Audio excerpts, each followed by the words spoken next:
Good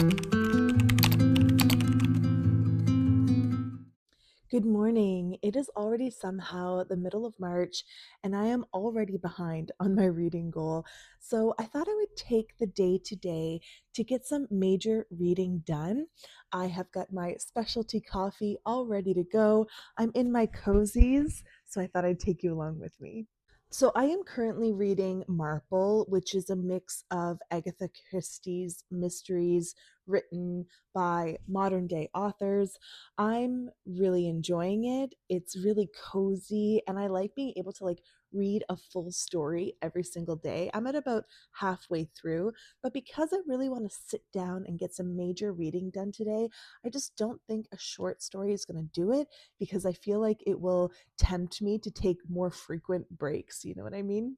So for today, I decided to grab this little short book from my March TBR, Walking Practice by Dolki Min. This is about a group of aliens who come down to Earth in search for food. However, they end up experiencing an existential crisis once they figure out what it means to be human. I think this sounds pretty timely, given the state of the world. This is South Korean horror, so it is a big genre switch, which I enjoy doing if I am reading multiple books, because then there's no risk of getting confused with worlds and characters and whatnot. Okay, it is now 10:30. I'm going to give myself until about 11 to get set up. I love having music that matches my books ambiance, my book's aesthetic. Now, I don't think there's going to be alien horror lo-fi. Maybe that's something I need to get going myself. So I'm just going to go for something that maybe is just a little moody, a little dark in general. I'm also really big on lighting candles when I read. I just feel like it creates a nice, warm, cozy atmosphere. So, just a second, I opened to the book, and just right away, I wanted to show you something that I thought was pretty cool. So, right when I open the book, there's this illustration here. But then, right before the first chapter, we've got this one. And that's the one I wanted to show you because it looks like a fingerprint, right? But then you look closer and it's organs, it's like intestines and stuff. So, right away, that kind of sets my expectations for, body horror, maybe some absurdity. And I do like that it is a fingerprint, right? Because these aliens are about to experience what it's like to be human.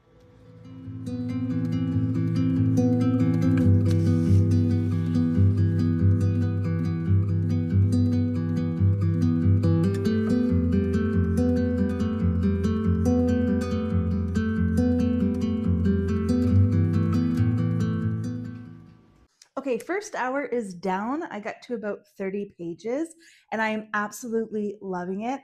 Taking a little bit of a break just to make some lunch with my basil pistachio pesto, by the way.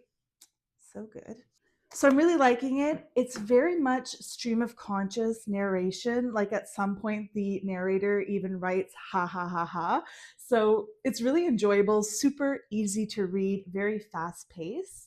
And even though this narration style makes it seem a little bit more lighthearted, the content itself is quite deep and allows for some really great reflection. As you saw, I did kind of share some quotes that really stood out to me, especially around ableism and bias in general.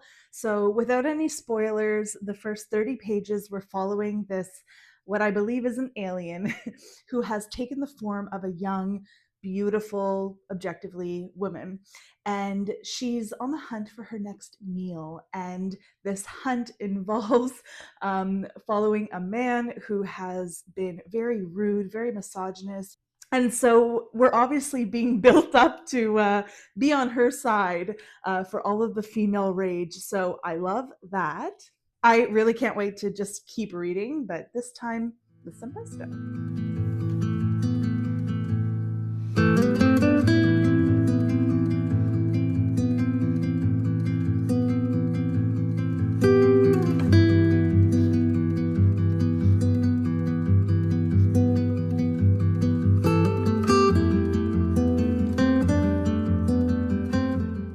Okay, second hour finished. I am at page 60. I'm at about 40% of the way in, so it's looking like I'll be able to wrap this up today for sure. Only about another couple hours of reading. I am absolutely loving it at the moment. I'm going to definitely predict that it will be a 5-star read. It's funny. It's gotten emotional. I've definitely gotten in my feels a couple times. And just the format of it is so unique. Like when she switches to alien form, there is illustrations and a change in the writing format as well. So it just kind of wakes you up a little bit. It's so fast paced, so good. I'm going to take a really short break just to kind of like move my body a little bit, but then I'm going to bust out the second half.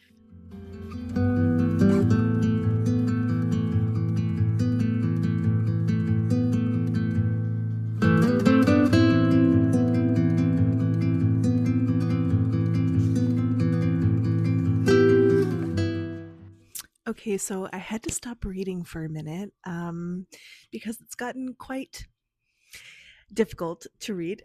I'm on the last 25 pages or so. Now, what I love about horror is that it speaks to things that are too often unsaid in our world, right? And it shows it in such a sometimes uncomfortable and brutal way that it becomes very terrifying, which if you look at what it's really trying to say, like those parts of humans and our society in general are truly that terrifying. It just heightens it to make us extra aware, you know? And walking practice does that very, very well. The fact that it packs such a punch in such a short amount of time is quite impressive. The biggest reason why I had to stop was not necessarily the violence.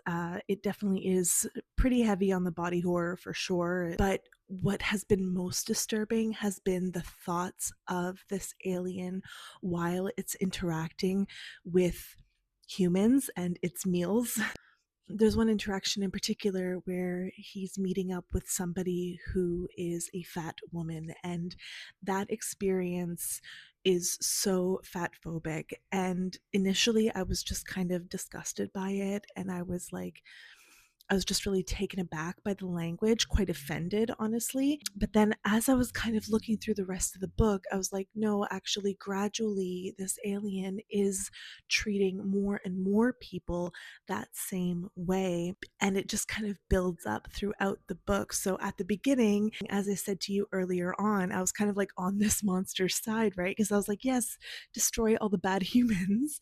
But gradually, the alien becomes more and more human, and human in very horrible ways. The hypocrisy of this alien being like, everyone mistreats me because I'm different. I can't be myself here. If someone saw my true form, I would be burnt at the stake, so to speak.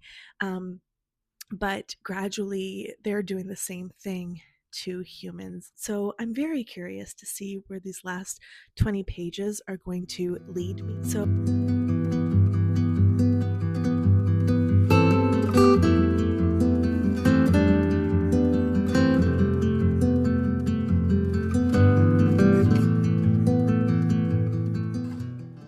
okay, so it's over.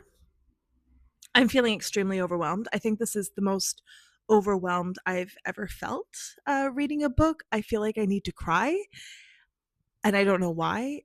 It's really because I'm just like experiencing a lot. There's a lot that happens at the end here, and I need to process it. Wow, what a book!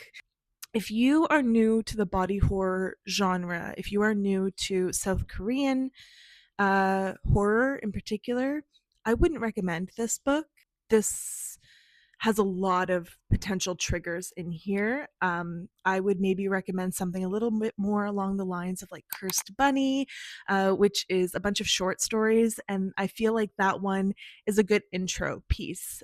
Now, while this was very violent, I have read more violent novels. I think the difference with Walking Practice, however, is that it felt very, very personal. Dolki Min and the translator of this book, Victoria Caudle, have both done just like a phenomenal job in really portraying what it can feel like to be othered as a human. I think with Dolki Min in particular, they are speaking to the queer experience. They are speaking to being gender nonconforming, all in a world that kind of demands somebody conforms. I don't know if I can give this a rating, mostly because I my thoughts are all over the place, but also because I just feel like everybody's reading experience to this book in particular would be so subjective that like what is a rating even?